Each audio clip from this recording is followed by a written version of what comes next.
थांबा. हे व्हिडिओ बंद करू नका. तुमच्या आयुष्यात असा एक माणूस नक्कीच आहे, जो स्वतःला सगळ्यात शहाणा समजतो, जो इतरांना कमी लेखतो, जो बोलताना नेहमी वरून बोलतो, जणू काही फक्त तोच बरोबर आहे आणि बाकी सगळे मूर्ख आहेत. तो घरात असो, ऑफिसमध्ये असो किंवा मित्रांच्या ग्रुपमध्ये असो, त्याचा माज बघून तुमचं डोकं फिरतं. मनात येतं, याला कोणीतरी एक दिवस धडा शिकवला पाहिजे. पण तुम्ही काय करता? गप्प बसता, सहन करता आणि आतून जळत राहता. का? कारण त्याला उत्तर कसं द्यायचं हे माहीत नसतं. रागाने बोललो तर वाद होतो, गप्प राहिलो तर तो अजून डोक्यावर चढतो आणि मग वाटतं, मीच चुकतोय का?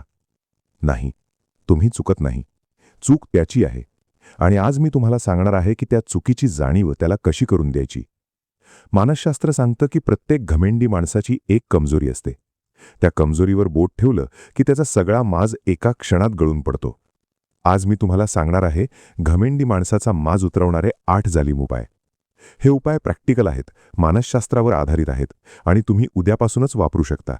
मग घमेंडी माणूस कोणीही असो, तो तुम्हाला पुन्हा कधीच कमी लेखणार नाही. तर सुरुवात करूया.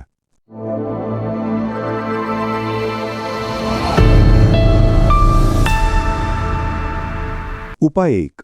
आरसा दाखवा. घमंडी माणसाला सगळ्यात जास्त काय झोंबतं, जेव्हा त्याचंच वागणं त्याला परत मिळतं. तो जर तुम्हाला इग्नोर करत असेल तर तुम्हीही त्याला तेवढंच इग्नोर करा. तो उत्तर द्यायला उशीर करतो तर तुम्हीही तेवढाच उशीर करा. तो तुमच्याशी उद्धटपणे बोलतो तर तुम्हीही तेवढ्याच थंडपणे बोला. हे सूड नाही, हे त्याला वास्तव दाखवणं आहे. मानसशास्त्रात याला मिरर टेक्निक म्हणतात. जेव्हा माणसाला स्वतःचं वागणं परत मिळतं तेव्हा त्याला जाणीव होते की हे किती त्रासदायक आहे.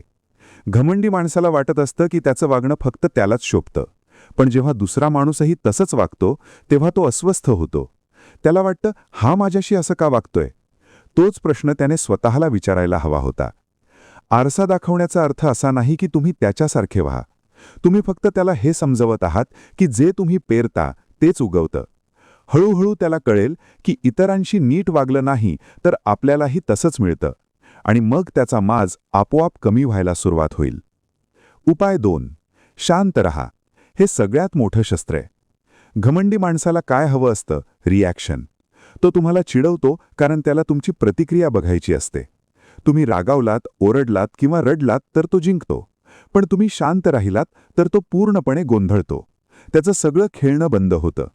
शांतपणा हा तुमचा सगळ्यात मोठं चिलखत आहे. तो काहीही बोलो, तुम्ही फक्त ठीक आहे, बरं, हो का, एवढंच म्हणा. जास्त एक्सप्लेन करायला जाऊ नका, जस्टिफाय करायला जाऊ नका. तुमची शांतता बघून त्याला वाटेल, याला काहीच फरक पडत नाही का? आणि हीच गोष्ट त्याला आतून खाऊन टाकते. घमंडे माणसाला त्याच्या वागण्याने दुसऱ्याला त्रास झाला हे बघायचं असतं. ते न मिळाल्यास तो हळूहळू थकतो. शांतपणा म्हणजे कमजोरी नाही. शांतपणा म्हणजे तुम्ही मेंटली किती मजबूत आहात हे दाखवणे. रागाने बोललेला माणूस विसरतो, पण शांतपणाने दिलेलं उत्तर माणूस कधीच विसरत नाही. म्हणूनच शांतता हे सगळ्यात जालीम शस्त्र आहे. उपाय 3. त्याची तारीफ बंद करा. घमंडी माणूस जगतो कशावर? दुसऱ्यांच्या कौतुकावर, तारीफवर आणि व्हॅलिडेशनवर. त्याचं इंधन बंद करा, तो आपोआप थांबेल. जेव्हा तुम्ही त्याच्या प्रत्येक गोष्टीवर वाह काय भारी, तुम्हीच सगळ्यात बेस्ट असं म्हणत राहता तेव्हा त्याचा घमंड आणखी वाढतो. तुमच्या तारीफेमुळेच त्याला वाटतं की तो खरोखरच सगळ्यात श्रेष्ठ आहे. आजपासूनच हे बंद करा.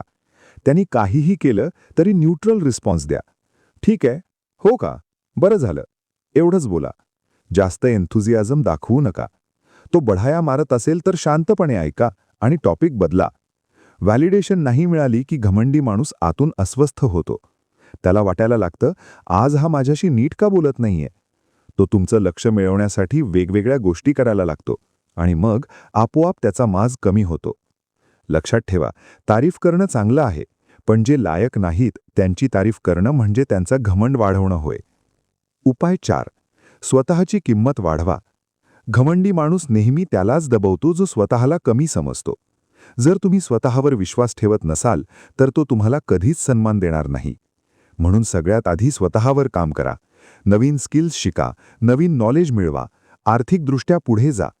जेव्हा तुम्ही प्रोफेशनली आणि पर्सनली ग्रो कराल तेव्हा घमंडी माणसाला तुमच्याशी वेगळ्या पद्धतीने बोलावं लागेल. जो माणूस सक्सेसफुल असतो त्याला कोणीही सहज दुखावू शकत नाही. फ्रँक सिनाट्रा म्हणाले होते, best revenge is massive success. म्हणजे सूड घ्यायचा असेल तर स्वतःला इतकं मोठं करा की त्याला पश्चाताप होईल. जेव्हा लोक तुमची तारीफ करायला लागतात तेव्हा घमंडी माणसाचा माज आपोआप उतरतो, कारण आता तो एकटा नाही राहिलेला, तुम्हीही त्याच्या बरोबरीने आलेले असता. स्वतःची किंमत वाढवणं म्हणजे घमंडी माणसावर सगळ्यात मोठा, सगळ्यात टिकाऊ विजय मिळवणं आहे. उपाय 5. चुकांवर शांतपणे बोट ठेवा. घमंडी माणसाला वाटतं की तो कधीच चुकत नाही, तो नेहमी बरोबर असतो असं त्याला वाटतं. पण जेव्हा तो चूक करतो तेव्हा ती योग्य वेळी योग्य पद्धतीने दाखवणं हा सगळ्यात जालीम उपाय आहे. रागाने, ओरडून किंवा टोणमणे मारून चूक दाखवू नका. शांतपणे, फॅक्ट्स आणि डेटासहित नम्रपणे सांगा, हे असं का केलं, कारण इथे असं असायला हवं होतं. जेव्हा तुम्ही फॅक्ट्स बोलता तेव्हा त्याला उत्तर देता येत नाही. भावनांवर तो वाद घालू शकतो, पण फॅक्ट्सवर नाही. शक्य असेल तर हे थोड्या लोकांसमोर करा, पण ह्युमिलिएट करण्यासाठी नाही, तर वास्तव दाखवण्यासाठी. जेव्हा इतर लोक पण त्याची चूक बघतात तेव्हा त्याचा आत्मविश्वास डळमळतो, तो आतून हादरतो. पण लक्षात ठेवा, हे वैयक्तिक हल्ला नसावं. फक्त काम, वागणं किंवा निर्णयावर बोलायचंय. हे प्रोफेशनली केलं तर तुम्ही मोठे दिसता आणि तो छोटा, आणि हीच गोष्ट त्याचा माज कायमचा उतरवते. उपाय 6. बाउंड्रीज ठरवा आणि पाळा. घमंडी माणूस तिथेच राज्य करतो जिथे बाउंड्रीज नसतात. जिथे माणूस नाही म्हणायला घाबरतो तिथेच घमंडी माणूस डोक्यावर बसतो. म्हणून आजच ठरवा, माझ्याशी काय चालेल आणि काय नाही. हे स्पष्टपणे, शांतपणे सांगा. हे मला चालणार नाही, अशा पद्धतीने माझ्याशी बोलू नका, हे सांगायला शिका. सुरुवातीला तो चिडेल, वाद घालेल किंवा तुम्हाला दोषी ठरवायचा प्रयत्न करेल. पण तुम्ही डगमगू नका. बाउंड्री तोडली तर कॉन्सिक्वेन्स असेल हे सांगा आणि ते पाळा. रिकाम्या धमक्या देऊ नका, कारण त्याने तो अजून उद्धट होतं. पण एकदा तुम्ही कॉन्सिक्वेन्स दिला तर तो समजतो की तुम्ही सिरियस आहात. बाउंड्रीज असलेल्या माणसाला घमंडी माणूस आपोआप घाबरतो, कारण त्याला माहीत असतं की आता याला त्रास देणं सोपं नाही. बाउंड्रीज ठरवणं म्हणजे स्वतःचा आदर करणं, आणि जो स्वतःचा आदर करतो त्याचा इतरही आदर करतात. उपाय 7. सिलेक्टिव्हली इग्नोर करा. सिलेक्टिव्ह इग्नोरन्स हे मानसशास्त्रातील एक अत्यंत पॉवरफुल टूल आहे. घमंडी माणूस जेव्हा बढाया मारतो तेव्हा त्याला तुमची रिॲक्शन हवी असते. तो गाडीची, पैशाची, ओळखीची बढाई मारतो. तुम्ही अनइम्प्रेस्ड राहा, अरे वा, बरं म्हणा आणि दुसऱ्या विषयावर जा. त्याच्या प्रेझेन्सने एक्सायटेड होणं बंद करा. तो खोलीत आला म्हणून उठून जाऊ नका, धावत जाऊ नका, नॉर्मल राहा. जेव्हा तुम्ही त्याच्या गोष्टींनी अनइम्प्रेस्ड असता तेव्हा तो आतून खूप अनसेटल्ड होतो. त्याला वाटतं, हा का रिॲक्ट करत नाही, माझ्या गोष्टी याला का आवडत नाहीत. हा प्रश्न त्याला रात्री झोपू देत नाही. अटेन्शन हे घमंडी माणसाचं खाणं आहे. उपाशी ठेवा, पण हे करताना रूढ होऊ नका. नॉर्मल, पोलाईट राहा. फक्त त्याच्या घमंडाला रिस्पॉन्स देऊ नका. हळूहळू त्याला कळेल की बढाया मारून काहीच फायदा नाही, आणि मग तो बदलायला सुरुवात करतो किंवा तुमच्यापासून दूर होतो. दोन्ही तुमच्यासाठी चांगलं आहे. उपाय 8. वेळ आल्यास दूर व्हा. हा सगळ्यात कठीण पण सगळ्यात महत्त्वाचा उपाय आहे. काही माणसं बदलत नाहीत, आणि तुमची एनर्जी, वेळ आणि मानसिक शांती त्यांच्यावर वाया घालवणं हे सगळ्यात मोठी चूक आहे. जर घमंडी माणूस तुमच्या घरात असेल, ऑफिसमध्ये असेल किंवा नात्यात असेल, आणि वरचे सगळे उपाय करूनही तो बदलत नसेल, तर इमोशनल डिस्टन्स ठेवणं हाच शेवटचा उपाय आहे. दूर होणं म्हणजे पळून जाणं नाही. दूर होणं म्हणजे स्वतःला वाचवणं आहे. तुम्ही माझ्यासाठी प्रायोरिटी नाही, हे शब्दांनी नाही तर ॲक्शननी दाखवा. त्याला कमी वेळ द्या, कमी एनर्जी द्या, कमी इम्पॉर्टन्स द्या. हळूहळू त्याला जाणीव होईल की त्याने एक चांगला माणूस गमावला, पण तोपर्यंत उशीर झालेला असेल.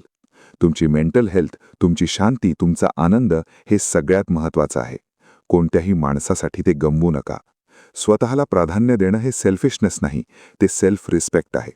आणि शेवटी जो स्वतःचा आदर करतो त्यालाच जग आदर देतं. असेच पॉवरफुल व्हिडिओ पाहण्यासाठी चॅनलला सबस्क्राईब करा.